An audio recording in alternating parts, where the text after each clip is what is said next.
Good morning, everyone. My name is Anjali Vishwakarma. I'm professor of SIRT CAC branch. So, in my today's YouTube lecture, I am going to discuss about the computer organization. So, my YouTube today's my lecture topic is computer organization. So, in which if I discuss about the computer organization, then we will talk about all the things that are in the CPU. As you all know that all the processing is done by CPU, so there's a lots of thing in the CPU which is used to perform the operations. So here in computer organization there are lots of things that are used in a computer to perform operations. So here there are input devices, output devices, memory, CPU, registers, ALU and control units. So these are parts of the CPU. So this is a diagram. Here there's a memory, control unit, ALU, input output, and this ALU and control unit is a processor. We can say that it is a CPU. So in this computer architecture deals with giving operational attributes of a computer of processor to be specific. It deals with details like physical memory, instruction set architecture of the processor, the number of bits used to represent the data types, input output mechanisms and techniques for addressing memory. So these are the computer architectures. Now if I'm talking about the computer organization, then it deals with how operational attributes are linked together to meet the requirements. Some organizational attributes are hardware details, control signals, and peripherals. So, if I'm talking about the generation of computer, then there are five types of generation. It is start from 4 series to 5, 5 to 6, 6 to 7, 7 to 8, and 8 to till now.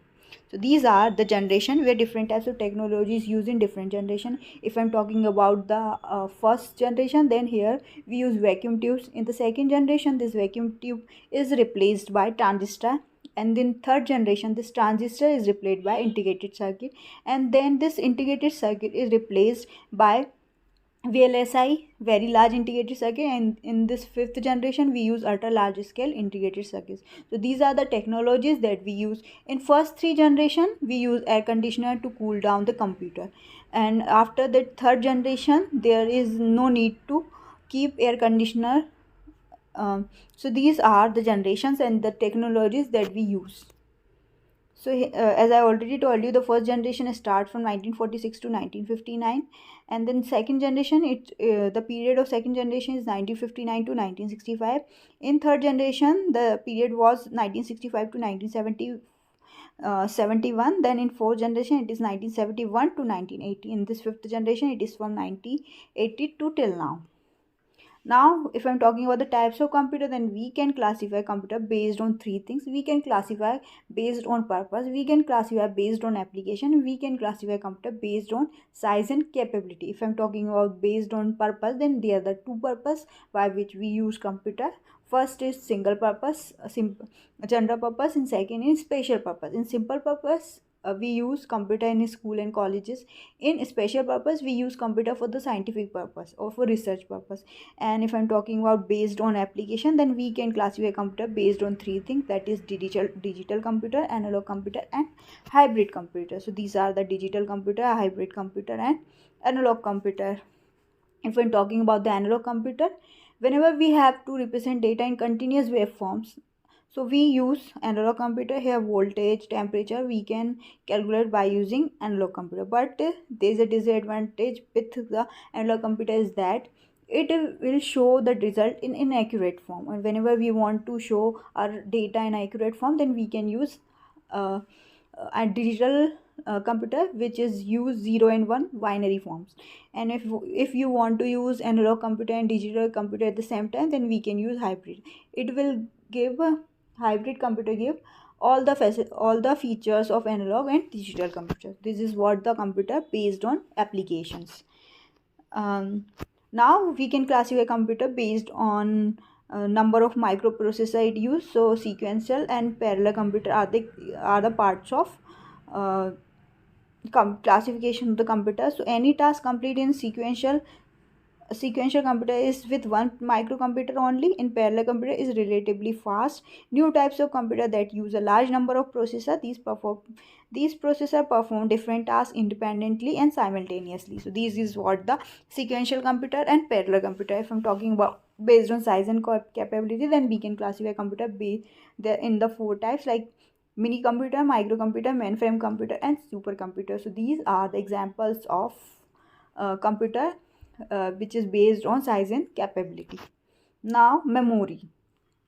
So whenever we have to perform some operations, so whenever we make some files and folder, then here we have to store the data and files. So here we use memory. So the other two types of memory, primary memory and secondary memory. If I'm talking about the primary memory, then primary memory is also called main memory, or auxiliary primary memory is also called internal memory or main memory. In the primary memory, we store the data uh, for the temporary basis, and whenever we have to store data for the permanent basis, then we can use secondary memory, and secondary memory is also called auxiliary memory. So we can classify primary memory in two parts, that is RAM and ROM.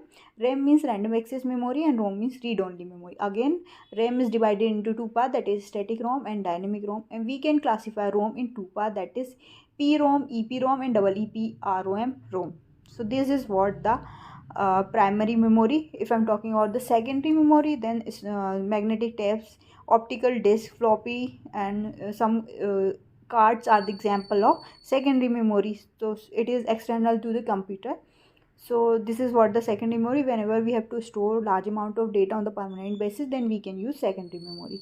So this is what the memories. There are the two types of memory, that is primary and secondary memory. So primary memory is also called main memory or internal memory, and secondary memory is also called external memory or auxiliary memory. So as I already told you, there are the types of primary and secondary memory. So according to our use, we can use.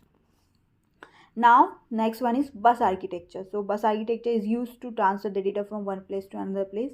So there are lots of things in the bus architecture. So there are three things in bus architecture, that is data bus, control bus and address bus. So whenever we have to send some data from one place to another place, then here is a need to add has a need of address. So where so we can identify where we have to share or we have to transfer the data. So address is necessary, and the control signal. So this is the control signal which is used to control all the things, like all the data and addresses. So group of line that serves as connecting path to several devices is called bus.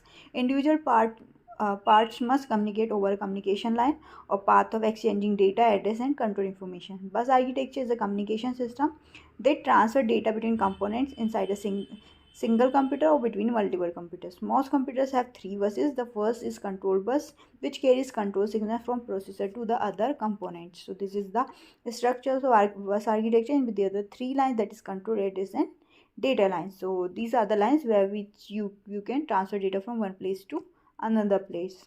Now the basic terminology. So in the computer organization are input and output devices, data and memory. So the input devices, you already know about it. By using input devices, you can give the input to the computer. By using output devices, you can show, or we can find the result of the particular process, or in a memory where you can store this all the processing or the data.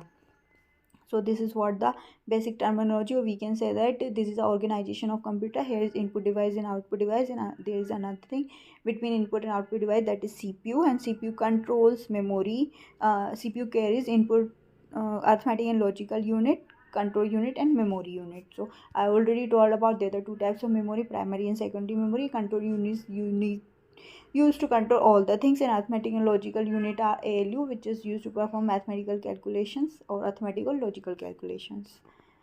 So this is the things. Storage, where you can store the data. Assembly language, where program are written using mnemonics, and mnemonics are instruction between the form of English like form. Assembly is the software which converts machine level language and high level language. Program are written in English like statements, and compiler are used to convert high level language to machine level language. So thank you so much.